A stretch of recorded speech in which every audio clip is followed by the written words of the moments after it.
অনুষ্ঠানটো যিটো মুকলি কৰিব লাগিছিল সেইটো কিন্তু মই নাছিল।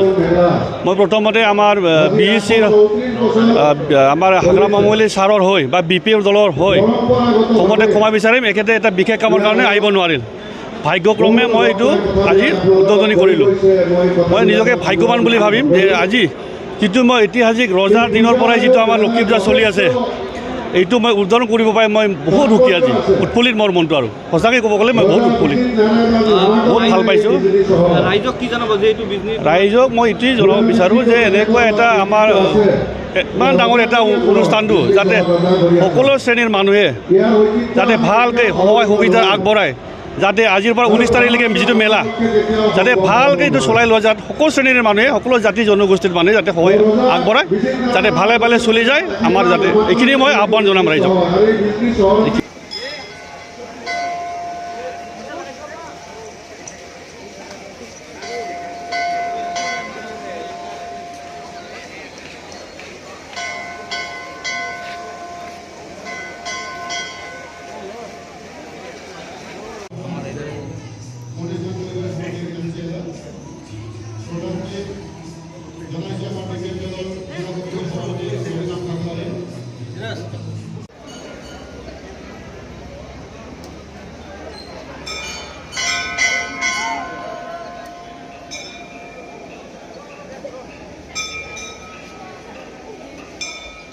সংখ্যক বিজনী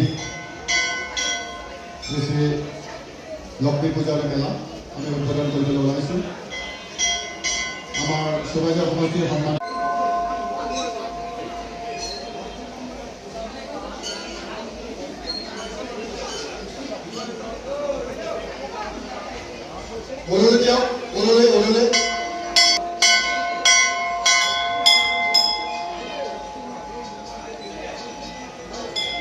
আমি জুবিনময় মেলা কৰিবলৈ আমি প্ৰচেষ্টা অব্যাহত ৰাখিছোঁ। সকলো ৰাইজৰ সহযোগিতা আমি কামনা কৰিছোঁ। এয়া আমাৰ চুবাইজাৰ সমষ্টিৰ সন্মানীয় MCL ধীৰাজ বৰগোহাঁই।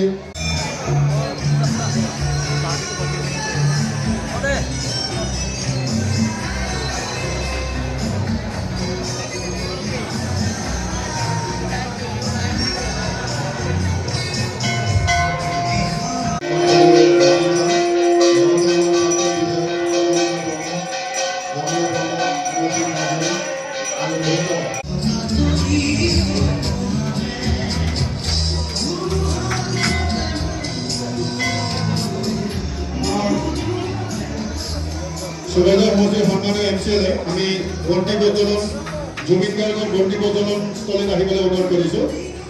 আমাৰ সভাপতি সম্পাদক মহোদয় আহিবলৈ অনুৰোধ কৰিছোঁ। আমাৰ অসমৰ সম্পদ শামছুল হক ছাৰ, তেখেতক আমি তেখেতে আজি 134 পূজাৰ মেলাখন উদ্বোধন কৰিলে। আমাৰ পূজা কমিটি আমাৰ বিজনী জিলাত সভাধিপতি অহাপৰি অৰ্জিত সম্বৰ্ধনা জনাবলৈ আগবাঢ়িছোঁ। প্ৰাক্তনী সম্বৰ্ধনা জনাবলৈ আগবাঢ়িছোঁ। লক্ষ্মী পূজাত আমি তেখেতক সম্বৰ্ধনা জনাবলৈ অনুৰোধ কৰিছোঁ। আমি জোৱাৰী ডাঙৰীয়া তেখেতক সম্বৰ্ধনা। এতিয়া